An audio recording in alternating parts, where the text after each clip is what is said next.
This is the Extra Point Podcast from Arizona's Family. Well, the sun did come up in the Valley of the Sun on Monday morning, but it was a sad sunrise. The Phoenix Suns season is over. Mark McClune, Julia Lopez, Nick King, David Caltabiano. This is our Suns support group here to kind of break things down and, I guess, go through things. Feel free to cry if you need any tissues. Lady and gentlemen, what in the world did we witness on Sunday night in downtown Phoenix? Dave, we're going to start with you. Oh, my gosh. There's a lot of pressure. I mean, it was a gut punch. It was a franchise-defining moment. We've turned into the Cleveland of the West before they won a championship. And it's hard to know where we go from here. The excitement, everything that we've experienced for the past 2 years, it felt like destiny that we were going to win the championship this year. And to get outplayed like that, to get outcoached, to lose in that fashion, yeah, I don't know. It felt like the worst breakup I've ever had. And how many breakups is that? Are we scoring at home? You know, I've gone through 2 breakups. One was for the better. The other was definitely for the better. But this one felt like a breakup from the Suns team that I thought I knew. The group of guys who I thought deserved the championship. You know, we had this special relationship. Suns fans, we went wild for the past 2 years. We got loud in the Footprint Center. And last night, it was like a blindside. It was like, hey, this isn't working out. We're not going to be the team that you knew for the past 2 years. We're not going to try for you. We're not going to answer your phone calls, your text messages. And we're going to lose by 33 points, which is the equivalent to maybe getting your number blocked. That's the only thing I could equate it to. And 33 is not even tell the story of how bad it was. Can you take us through what it looked like in the Caltabiano household watching the game? Well, by the second quarter, I opened up a bottle of red wine. I was almost in the fetal position looking at the score. And when it was 27, when I saw the stat line that Luka Doncic had as many points as our Phoenix Suns, 27, you know, again, this team was unrecognizable. And then last night I was as well. The Phoenix Suns fan and myself, I was just so distraught and upset. I was hunched over, like almost doing the thinker, but actually just my hand over the my drinker, mouth. not the thinker. The drinker, yes. And to go on and on, you know, I don't want to. But let's just say it got silent quick. That's why we brought you up here, though, because for folks who don't know, you've watched the Extra Point, you've seen Caltabiano's Corner. I don't know if is there a more passionate Suns fan in the Valley than David Caltabiano in your two opinions? Yeah. Have you seen Twitter? They're all over the place. They are letting the Suns have it on Twitter. Right. It is among the elite, though. Yeah. It is. So, Nick, let's talk about your breakups now. When it comes timing. to when it comes to the Suns, how does this compare to? Okay, we'll scrap that. How much did this suck, in your opinion? I just couldn't believe it. And in retrospect, the writing was kind of on the wall the last couple of weeks. But to me, the thing about this team was that they were a bunch of alpha dudes that Monty Williams liked to talk about them being sore losers. They never lost 3 games in a row all season. They only lost 2 in a row like 5 times all year. They were the best clutch team the NBA's seen in decades. And in the most pressure-packed moment of the season, a Game 7, everyone was a no-show, and that was just unfathomable for this group specifically. Yeah, I've seen this maybe a couple times, just head-scratchers. I mean, in sports, going back to Texas lost to UCLA one time, 66-3. And I was thinking, I really didn't think I was good enough to play at the University of Texas, but I could have done that. Julia, you know, you got here. The Suns are rolling. I'm sorry that it all came crashing down like this. Just as you were sitting there, that was a big day. I mean, that was our first Game 7 that I'd ever been to. What was it like driving home last night? I felt like I did something wrong. Well, I will say that I had to go to the station, so I didn't have to go home right after the game. But it was brutal. I left, with about 8 minutes left in the fourth. Everybody that was at the Footprint Center didn't even beat traffic. Already left. I know. I was running into traffic. Yeah, I should have left a little bit earlier for sure. But after the third quarter, fans were getting up and leaving, and just lines going up the stairs, getting out of there because they had enough. And I just feel bad for the fans. Obviously, you want them to vent, kind of like David did. You want them to, have that time. But I also want to tell Suns fans that this core is really strong. They're young. They're talented. You have one of the best coaches in the NBA leading your team. They're going to figure it out next year, and I'm just here to tell you guys it's going to be okay. Can we talk about the coaching though? Jason Kidd was the coach of the year in that series, hands down. And I think taking Cam Payne and JaVale McGee off the floor, those were your two energy guys that gave you a lift when things didn't start well, and not being able to stick Cam Payne in there. And I mean, Richard Jefferson said last Sunday in Game 4 on TV, somebody get that baby out of the road. He was getting eaten alive on defense. But Monty, the way that he stuck with Chris Paul, it was kind of stunning that he just kind of pulled the plug on something that was a button to kind of ignite the team. Your thoughts on the coaching, Coach Caltabiano? I was supremely disappointed in the lack of adjustments from Monty Williams. In Game 6, Jason Kidd showed you his hand, what he wanted to do to beat our Suns, to force us to 7. He said, hey, you know what? We're going to double-team Booker. We're going to blitz the guy that has the ball in the pick and roll every time. And he did it again in Game 7. Devin Booker got double-teamed. He got trapped on every single pick and roll. And I was surprised that, we know how great Luka Doncic is. We know he's a great passer. But we did nothing to make the game harder on him. We didn't throw any double-team looks at him. Aiden was on him half the time. I think I know why Aiden was so upset. He was trying to guard Luka. He's a great guy. He's going to get his points. He's going to get his assists. But you got to do something to switch it up and make the game harder for a guy like Luka Doncic. And we did nothing to make the game harder for him.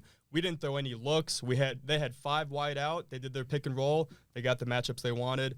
And I was disappointed that Monty Williams, again, did nothing to make the game harder. He did nothing to alleviate the pressure that Devin Booker, that Chris Paul was seeing. On top of these guys getting outplayed, Monty Williams got outcoached tenfold in this series, and that's how we ended up in a Game 7 in the first place. But how much of Monty's approach, Nick, interested with your thoughts, is Chris watches as much film as we do. He's already said that. Chris being out there is a coach on the floor, the Hayes in the barn. Chris will figure this thing out. Yeah, you wonder. I know people were calling, not just Patrick Beverley, saying that Monty should have sat Chris Paul down if he was going to be that much of a liability. Can you imagine him actually sitting down Chris Paul, the future Hall of Famer, though? Like, that wasn't going to happen. But finding a different way to alleviate the burden on Chris Paul, offensively and defensively, is probably the issue. I thought it was interesting.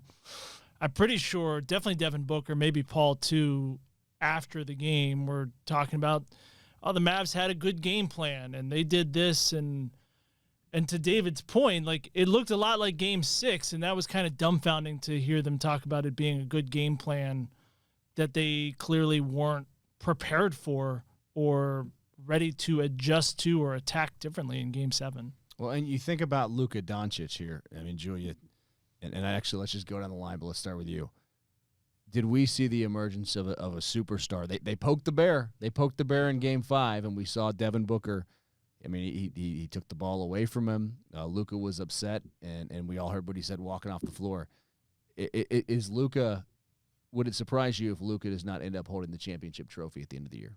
I think it's going to be the Warriors. I think the Warriors are going to beat them. I just think they're just a better team all around. And I know that we would have loved to see the Suns Warriors. I think we were all hoping for that. Yes. And Since December. Yeah, we were all hoping for it. But I don't think Luka can make it all the way by himself. Like, obviously he does have, good supporting cast. But NBA Finals, I don't think so. I don't see it happening. But can we also mention Chris Paul? There's reports saying that he had a quad injury. Yeah. Do we know if that's facts? I mean, he's had so many injuries in the playoffs, and he always denies it in front of the media, and then J.J. Redick gets the information. I mean, that's what happened with the hand injury in the playoffs, which, I mean, I get it but you look at that news conference last night, and they weren't going to say anything about anything. They just wanted to finish it up. Paul, I mean, he hit 37. Did he hit an expiration date here? I mean, what should we expect out of 38-year-old Chris Paul and 39-year-old Chris Paul? It's unbelievable. So this is what I've been working on for tonight. So I've got a long sheet of numbers and notes here in front of me. The first 8 games of the playoffs, and the Suns had the second longest streak in postseason history of shooting 50% as a team. Chris Paul was fantastic in all but one of those games. and he was averaging 22.6 points on about 15 shot attempts, 10 assists, 1.6 turnovers. Have you been charting that, by the way? Yes. The entire. No, I love today. I love Nick King's stats. That fires me up. So those are the first 8 games. Then the last 5 games, the Suns don't shoot 50% as a team even once. And his scoring drops from 22.6 to 9.4. The shot attempts go from 14.9 to 7.2. The assists from 9.9 to 5.8. And the turnovers jump from 1.6 to 3.6. And that was all after he turned 37. I mean, it has to be an injury. There is no other explanation for him being that bad after being that good. 2 of those games, he had more turnovers than assists, which you never see from Chris Paul. And to the point of the injuries, when you look at, there were really 3 last postseason where he's got the shoulder against the Lakers. It was the wrist and the hand at some point in the Western Conference Finals or NBA Finals.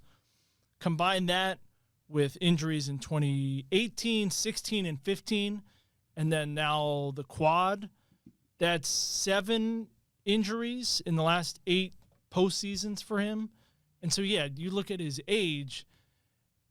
I mean, to some extent, you can say bad luck, but it sure has to scare the hell out of you if you're the Suns moving forward. Right. And as much as we want to point that out, I do want to say Chris Paul has been nothing short but fantastic. I mean, he has brought Suns basketball back. So before we bag on him for being old and say he's got one foot in the grave and he was he's incredible. washed up. And a week and a half ago, I was texting my friend back on the East Coast about how much my appreciation for and admiration for Chris Paul has grown just exponentially watching him in person for 2 years. Because he's a guy that most of his career just kind of drove me nuts with his theatrics. Right. Watching him from afar, but I mean, the effect that he had on the Suns the last 2 years is undeniable.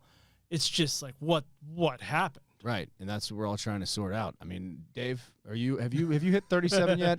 No. What are you? I think you guys are gonna be disappointed for this scalding hot. I'm 29. 29. I feel like I'm 45 on the court, so I have no room. Well, to you had talk about Chris you said Paul. you had a good Euro step the other day. Is that right? I tore my ACL on a Euro step a number of years ago, so that should show you the type of shape and athleticism I was in.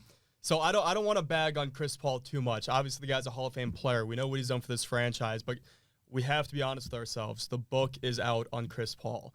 Ever since the finals last year, they figured out, hey, we press this guy full court, we wear him down, we don't let him get it set up in the offense, and it takes him out of the game completely. What do the Pelicans do this year? They put Jose Alvarado on him full court. They wore him out, couldn't set up the offensive zone.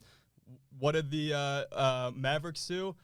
Frank Ntilikina, who we never see this year, gets playing time for one reason, and that's to hassle Chris Paul. Right. The wear and tear, these scrappy young guys who gives him problems. The book is out, and 37-year-old Chris Paul, if he's going to be tasked with playing 30 minutes a game, is not a recipe for the Suns to get to the finals. Last year proved that when we were up 2-0.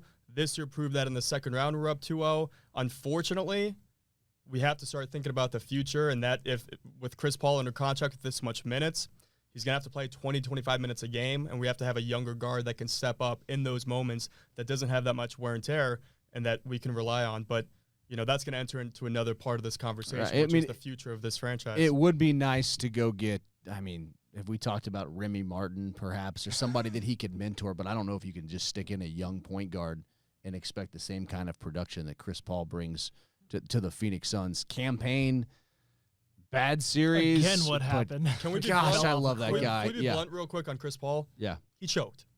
He choked. He disappeared for the past 5 games. Yeah. Point God, as we all called him, myself included. We all marveled over what he did last series. Kobe would never let that happen. Right?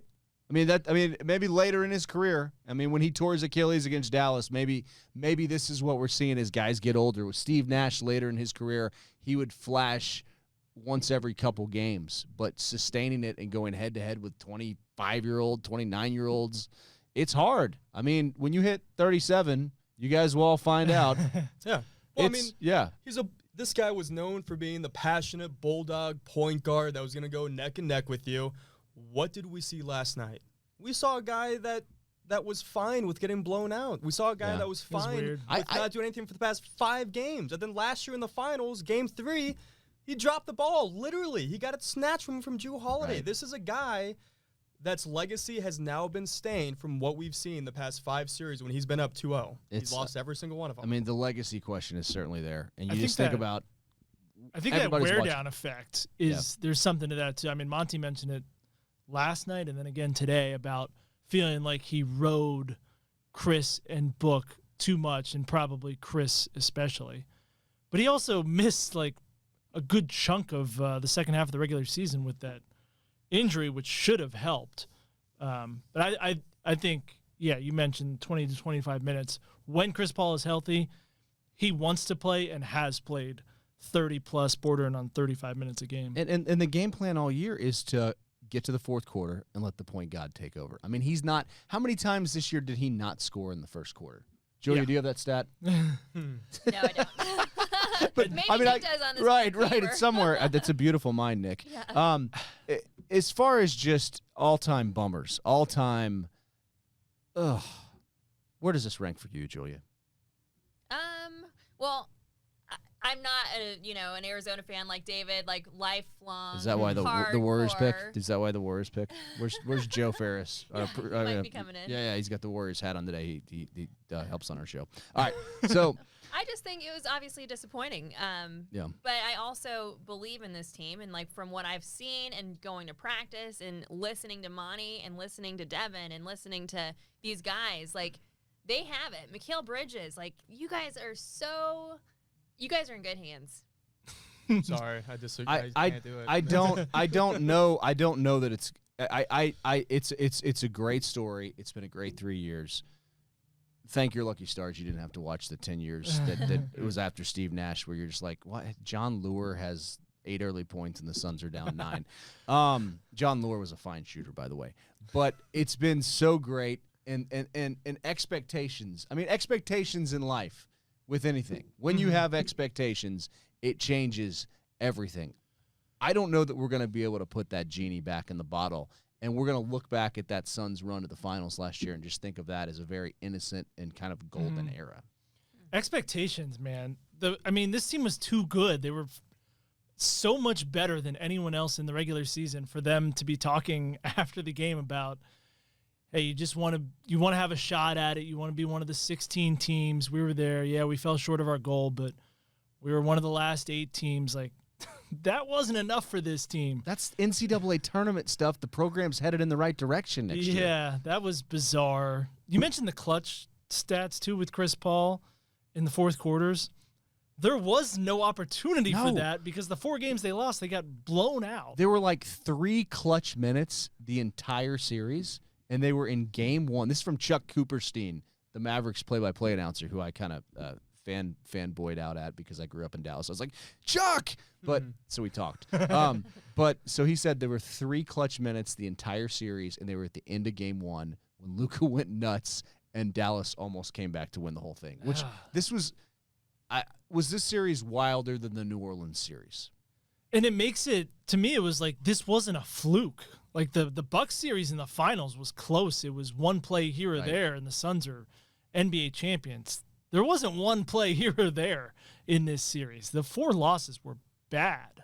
Right. And you think about how styles are everything in matchups, and the way that New Orleans and Phoenix dueled it out. It almost seemed like with Dallas, if they were hitting threes and they were getting the Suns to exchange threes for twos, it was going to be a long night because the Suns couldn't keep up with them from the three-point line. And then Jason Kidd wants 2 feet in the paint, drive and kick in Game 5. The Suns were turning them over.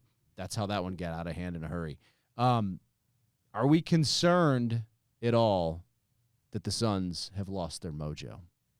Absolutely. The window has closed. Closed. Ho, ho, ho, ho. Okay. Are you kidding me? A bold statement there by Caltabiano. Let's look at the Western Conference. The Pelicans are going to be better next year. The Grizzlies are already here. The Mavericks are apparently better than us. We're another year older. And what are we going to... And wiser. Older and wiser. I mean, look at our roster top down. This was supposed to be the team that was going to win the finals. A loss like that puts everything into question. DeAndre Ayton, we were saying last, couple weeks ago, this is the guy, max contract pay him. player. DeAndre, pay him. Pay Ayton. Now we're saying, who can we get him for? A loss like that changes everything with this franchise. It was a franchise-defining moment for the worst, and it's a moment that we're going to have to look in the mirror and say, what's the quickest route back to the finals? Because clearly with this team, with this group of guys, losing like that and the way that we lost and what followed and the lack of accountability that took place, it's clear to me that the window has closed based off how good the Western Conference has gotten and how bad we just lost. All right, so if you were to say trade DeAndre Ayton, what superstar could you bring in here to put like a stick in the window, keep it open? Superstar who can come in here and score, take some pressure off Chris Paul. How do you keep that? I don't think it's closed. I think the way the Suns were talking last night afterwards, what you mentioned with Paul and Devin Booker, they were trying to convince themselves that it was only one loss. And we're going to look at it like that, and we're going to move on. Because if you think about the enormity of it, it would crush you. I mean, mentally, it would be like, what would the broadcasting equivalent be of that? Say Super Bowl coverage, and you got out there with your microphone and got up to talk and just completely forgot what you were going to say. Oh, I've got one, actually. What do you got? It was my first time that I was allowed to fill in as weekend sports anchor in Virginia. And I did my first show, and I was rushing to get out there, and my suit collar was turned up, and my IFB was hanging out. And I got a call from the news director, and he's like, "You're never going on TV again." And it was like, that was the shot. I'm never going to get it again. First It's of all, gone. does video exist of the show? Can we watch it? Man, I you know what's funny, too, is there was when I had to go back and look at the tape to try to watch it, they had the only version that I could find had the director and producer talking under it, and they were just bashing the hell out of me, which made it even worse. Like, what were they saying? They weren't trying to help you out. They were like, "Look at his collar." You gonna tell him? No. I don't remember what they were saying. I just remember feeling very uncomfortable listening to it and just wanted to go home. Like Albert Brooks, like sweaty in broadcast Yeah, days. great movie. David, what was your worst moment in television? Oh, I like where this conversation's going. I mean, you have one, don't you? I'm sure everybody does. Go with Julia We're all first. human. I gotta think about this. I've tucked away the bad memories. Probably what I'll do for last night with a bottle of wine. Another Gotta red. make it red. Gotta make it red. Yeah, I don't know. It's hard for me to think about my bad TV moments. It's good. It's good. Like, I got on TV one time. I forgot to comb my hair. I'd been wearing a hat all day, and I did an entire sportscast. And was like, I think that went okay.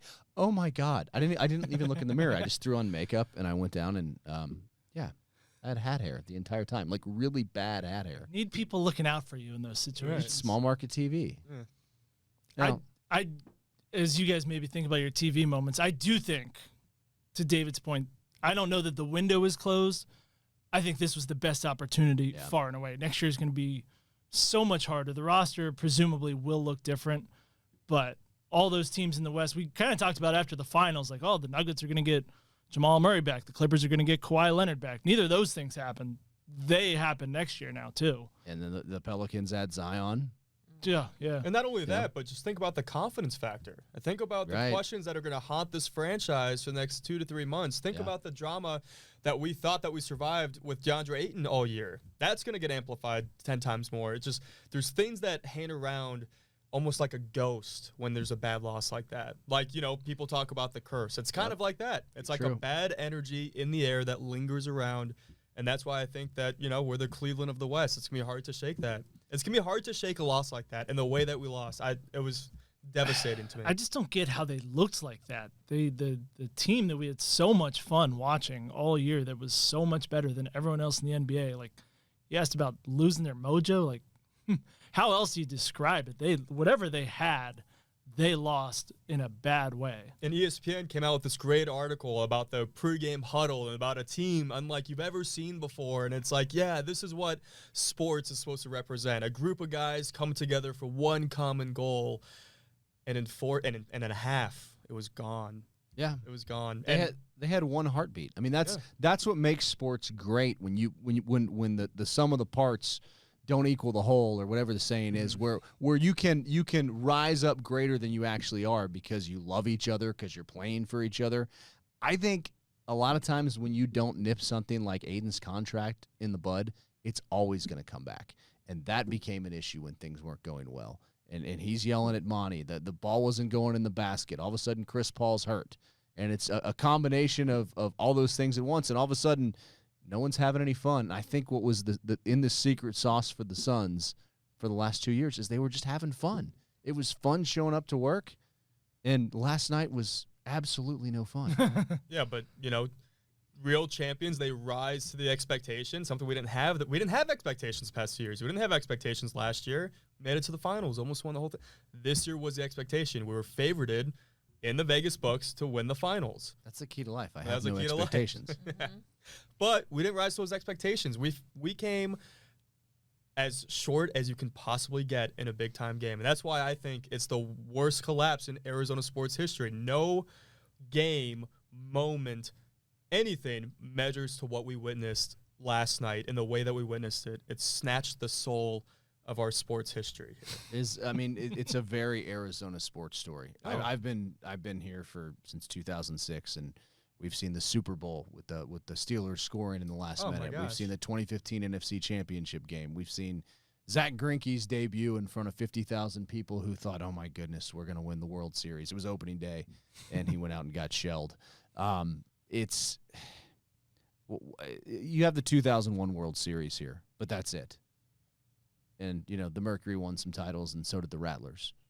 But that's it. I mean, Arizona State football, they're Charlie Brown that can't ever kick the football, it seems like. What do we have to look forward to is what I'm asking. Arizona State softball could win. Yes. Okay. There you All go. They could win the whole thing. Okay, so, Now we're or talking. what if Arizona State softball played GCU and then U of A in the Women's College World Series? How awesome would that be? That would be great. Do we know who's who we'd root for? Like what's best for the extra point? ASU. ASU. Yeah. we would want like it to go. Oh, Yeah, Resident ASU. Sun Devil. Yeah. right. Yeah. All right, I'll ask Gabriel about that. The resident Wildcat. Do we flush this? Do we talk about it more? Do we go back and say, I should have said this on this podcast? What is when people tell when you go out into the world and leave Phoenix this summer and go on vacation, and people are like, "Oh, you get to cover sports in Phoenix. What happened to your basketball team?" What are you going to tell them, Julia Lopez? It was fun while it lasted, and looking forward to next year. Such an optimist. Yes. I'll give you my only dose of optimism that I was thinking about today is the 2 seasons before the Bucks were champions. They were the best team in the regular season, and I believe by a wide margin as well, and then lost in the Eastern Conference Finals and the Eastern Conference Semis. And that was like a blow the team up. What are we doing? This isn't working. The regular season's not translating to the playoffs type of thing. And that's when they bring in Drew Holiday. And I don't follow them closely enough to know exactly what happened, but maybe there is recognition now that what we were doing in the regular season is not translating to the postseason this year specifically. And maybe that leads to something next year. Maybe, David.